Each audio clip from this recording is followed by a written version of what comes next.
On a clear morning in the Pacific Ocean in 1944, Japanese reconnaissance aircraft soared over what appeared to be one of the most impressive naval formations they had ever encountered. Spread across the waters near a small atoll, dozens of American warships rode at anchor, their grey hulls cutting imposing silhouettes against the tropical blue of the Pacific.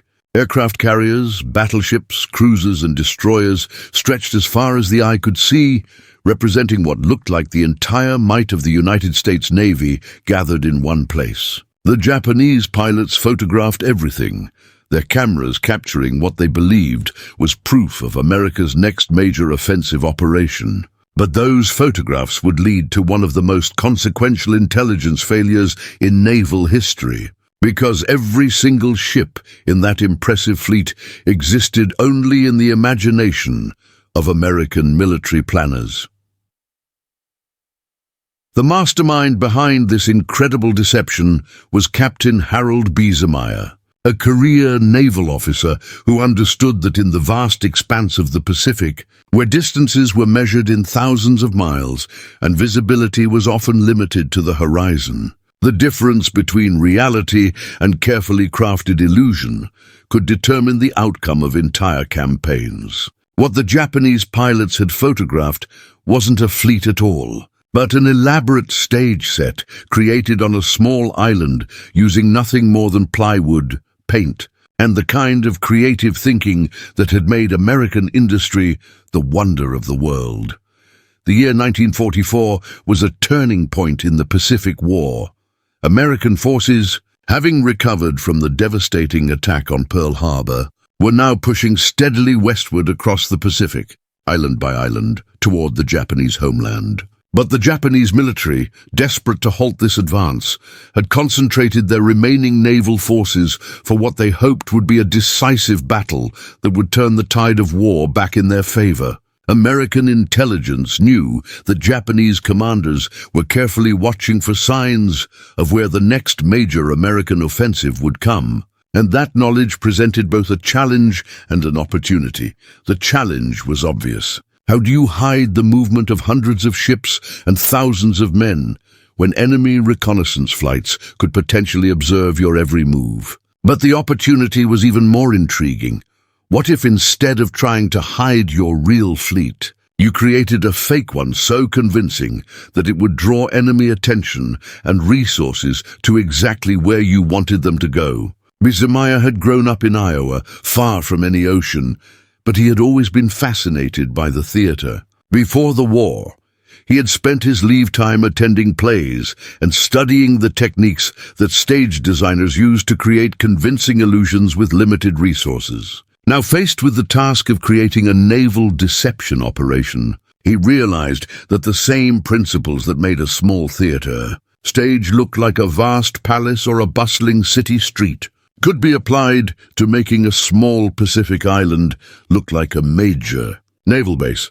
The island chosen for this operation was barely a dot on most maps, a small atoll with a natural harbor that could theoretically accommodate a large fleet but had never been developed as a major base. What it lacked in infrastructure, however, it made up for in location. Positioned perfectly to be observed by Japanese reconnaissance flights, it offered an ideal stage for Biesemeier's ambitious deception. The construction project that followed was unlike anything attempted before in military history. Working with a team of Navy engineers, Hollywood set designers who had volunteered for military service, and local construction crews, Biesemeier began building what would appear from the air to be a massive naval installation. But instead of concrete and steel, they used plywood and canvas. Instead of real ships, they created silhouettes that would fool aerial observation from thousands of feet above. The attention to detail was extraordinary. Each fake ship was constructed with careful attention to the proportions and characteristics of real naval vessels. Aircraft carriers had flight decks with painted aircraft arranged in realistic formations. Battleships showed the distinctive profiles of their massive gun turrets. Even small details like radar arrays, communication antennas, and the wake patterns that ships create when anchored in current were carefully reproduced. But the visual deception was only part of the operation. Biesemeier understood that modern naval intelligence relied on multiple sources of information, so his Phantom fleet had to be convincing on every level. Radio operators were stationed around the fake base, broadcasting the kind of communications traffic that would be expected from a major naval installation. Supply ships made regular visits to the island, creating the patterns of activity that would suggest a real base in operation. The psychological dimension of the operation was perhaps most sophisticated of all. American intelligence had carefully studied Japanese naval doctrine and decision-making patterns, and they knew that Japanese commanders would react predictably to the appearance of a major American naval concentration. If they believed that the Americans were preparing a major offensive from this location, they would position their own forces to counter that threat, potentially leaving other areas vulnerable to the real American attack. The results exceeded all expectations. Japanese reconnaissance flights photographed the fake fleet repeatedly, and within days, American intelligence intercepted Japanese radio traffic indicating that major enemy naval units were being repositioned to counter what they believed was an imminent American offensive. Ships that had been positioned to defend other strategic locations were pulled away to face the Phantom threat, leaving real American objectives virtually undefended. The human drama behind this operation was as compelling as its strategic impact. The sailors and engineers working on the island lived for months in primitive conditions, far from the glamour and recognition that came with serving on real warships engaged in actual combat.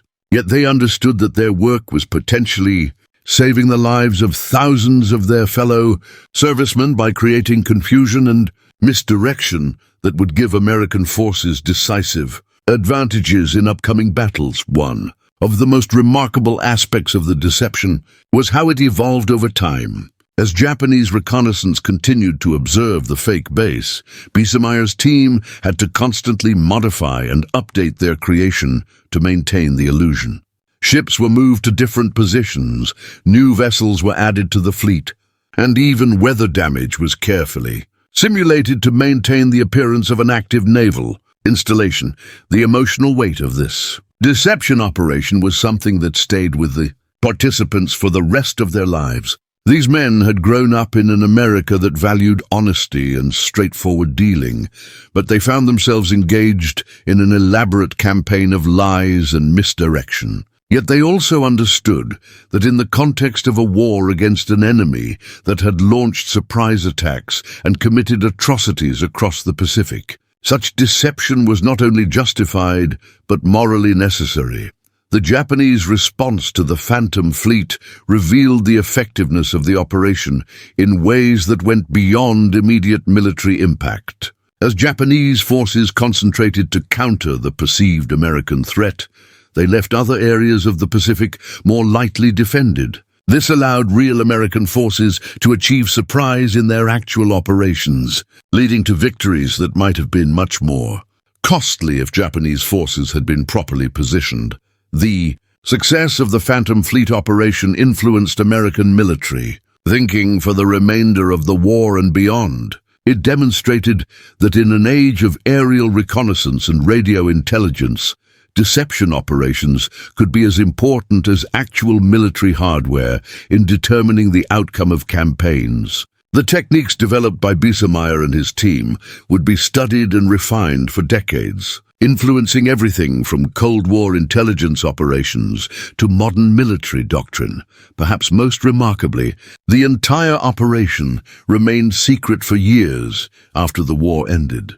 The men who had spent months creating and maintaining the Phantom fleet returned to civilian life, carrying with them the knowledge that they had participated in one of the most successful deception operations in military history, but they were unable to share that knowledge with their families and communities. It was a burden of secrecy that many carried for decades. When the story finally became public, it revealed not just the ingenuity and creativity of American military planners, but also the dedication and sacrifice of ordinary servicemen who'd been willing to spend months of their lives in obscurity, creating an elaborate illusion that would never bring them personal recognition but might help win the war. The Phantom Fleet had been as real as any actual naval formation in its impact on the course of the Pacific War. Proof that sometimes the most powerful weapons are those that exist only in the enemy's imagination.